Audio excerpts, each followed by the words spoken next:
to this podcast. My name is Kyle Bascom, and I would like to talk about history, more specifically, historical preservation. Southeast Idaho has a history that I believe deserves to be explored and shared. I spent the summers of 2020 and 2021 volunteering at the Bannock County Historical Museum.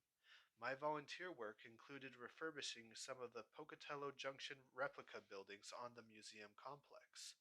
The replica town comes with a saloon, bank, church, courthouse, and school, in addition to the train station and small businesses. I decided to research the history behind the original buildings and create a historical tour. I compiled all the research and combined it with music to bring the town to life. I played ragtime on a piano in the saloon, sang the Star-Spangled Banner in the courthouse, played hymns from over a century ago on a pump organ in the church, and ended with the Idaho State song "And Here We Have Idaho" in the schoolhouse.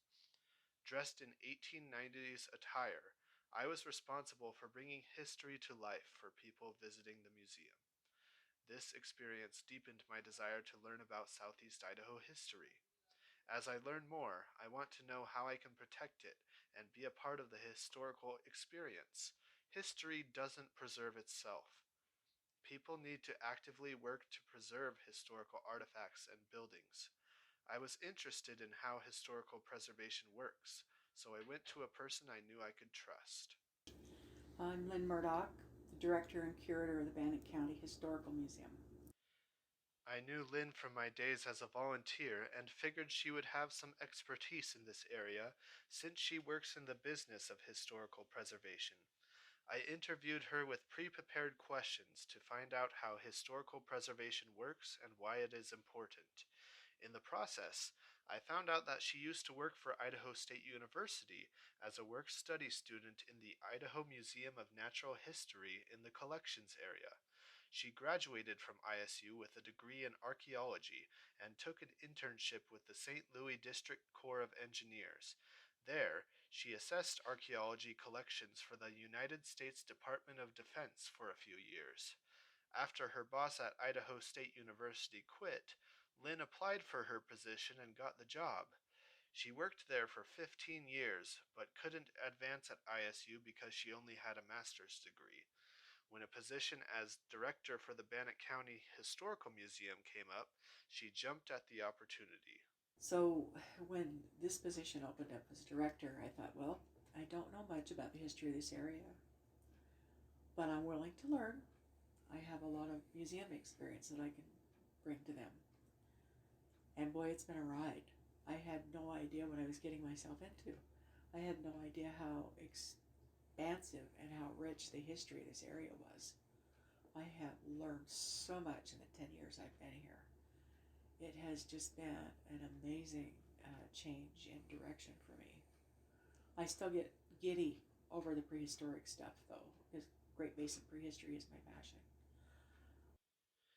With her years of experience, Lynn has become very knowledgeable about historical preservation as she works with the Bannock County Historical Society and manages the collections at the museum.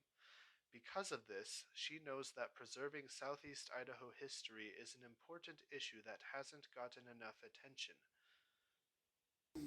One of our dominant needs right now in Southeast Idaho is space for collections. We are beginning to turn away collections that we would prefer to bring in because we are well over capacity in this building. Wow. We have over 70% of our collections on display instead of in storage. It's usually the opposite. You have approximately 30% on display and then you rotate. But our collections areas are too small. Right. And so what we have is the bulk of the collections on display, especially larger items like stagecoaches and fire trucks and roll-top desks and furniture. It makes it very difficult in a small building. Yes. To have proper storage. Bringing awareness to this issue is the only way that members of Idaho communities can begin to do something to preserve the history that is all around us. I asked Lynn if there are any historical buildings in Old Town Pocatello or Southeast Idaho that need restoration. She responded by saying that there were many. She mentioned the Yellowstone Hotel, Whitman Apartments, Station Square, Fargo Apartments, the Peterson Building, and the Valentine Building in Old Town Pocatello. All of these are historically significant to Pocatello and are gaining attention from small business owners and people who want to renovate these buildings into apartments. Lynn mentioned that entrepreneurship is a great way to keep buildings standing.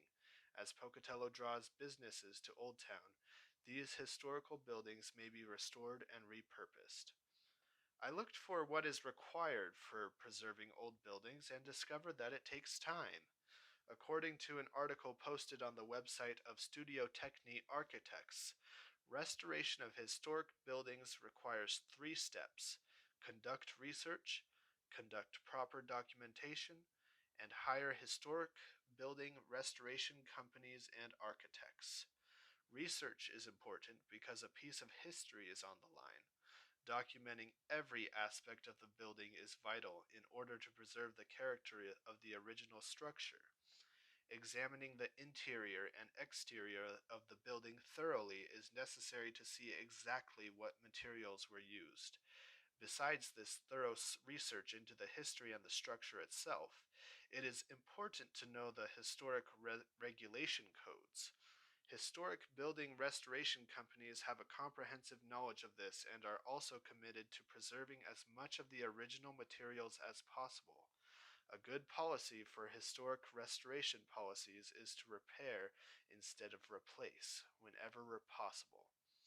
Lynn had a few things to say about individuals involved in the preservation of buildings. Try to understand. This is a problem with a lot of private landowners and a lot of business owners, is they don't fully understand the preservation restrictions that sometimes come with owning a historic property. But it's important from the standpoint that there are tax write-offs for private individuals who take care of their own historic properties. So it does benefit them that way as well as creating an aesthetic in a community grass effort. There's also tax write-offs. If you're in a historic district, you can lose your National Register status if you don't comply with the historic aesthetic. But no one can make you. This is a common misconception. People think that because their house is on the National Register that they're not allowed to do anything to it. That's not true. You can bulldoze it. No one's going to do anything to you. You just lose your National Register status. Right. But again, if you damage or change things to an extent where it no longer fits that aesthetic, it no longer fits in the register, then you lose any benefits you might have from doing that. Historic buildings are not the only aspects of history that need to be preserved, though. There are many documents and artifacts that represent the history of Southeast Idaho. I asked Lynn about the dangers that threaten our history. What are the most common dangers that could contribute to the destruction of historical artifacts? A lot of it has to do with environment. Um, the two worst are humidity, and the other is direct light. You lose, think about what it does to your car's dash and upholstery. It does the same thing to your furniture, your photos, and other things that are directly in sunlight. So the other thing is that moisture is death for photos. So is heat, because it causes boxing and it causes the photos to stick together. So doing things like interleaving the photos with an acid-free piece of paper, just one piece of paper between your photos, could save them and help absorb any moisture that gets near them. What's interesting is some of the least expensive plastics on the market, like Sterlite, if they're marked PP or PE, that means they're polypropylene or polyethylene, and they are considered stable. So you can safely store things in plastic containers like that are in need of safeguarding from dust and rodents and moisture and whatnot. It also creates a microenvironment. So, like if the room gets a little humid, it takes a lot longer for the humidity to work its way into a box. When questioned about resources for knowledge about the preservation of historic documents and artifacts, Lynn directed me to the National Park Service website and the Northeast Document Conservation Center, which have free leaflets with information about how to preserve history. These websites are comprehensive in their information, and people can learn a lot about how to preserve old pictures and documents. One example of this comes from a 1999 leaflet published on the Northeast Document Conservation Center website. The leaflet is entitled Temperature, Relative Humidity, Light, and Air Quality Basic Guidelines for Preservation. This contains information about how heat, humidity, light, and air affect documents. The rate of deterioration doubles with each increase in temperature of 18 degrees Fahrenheit. Humidity also causes damage to photographs and documents because the changes in heat and humidity cause book covers to warp and ink to flake. Installing climate controls and managing them to support preservation will help slow this process. Education on these issues is within reach. When Lynn was asked about what the community can do to support preservation, she said this. I would say part of it can be to educate themselves on what they can do in their own homes. I mean, it's not just community preservation, but it's family heirloom preservation, things like this.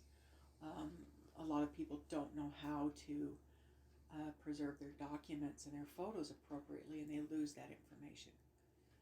You know, and so there are a lot of free resources available, and people do sometimes call us and ask us what to do, and we point them to these resources so that they can get the help they need to do that. I will end this podcast with a profound statement from Lynn about why Idaho history is important. If you don't know what kind of grit and determination it takes to get from point A to point B, it's too easy to give up.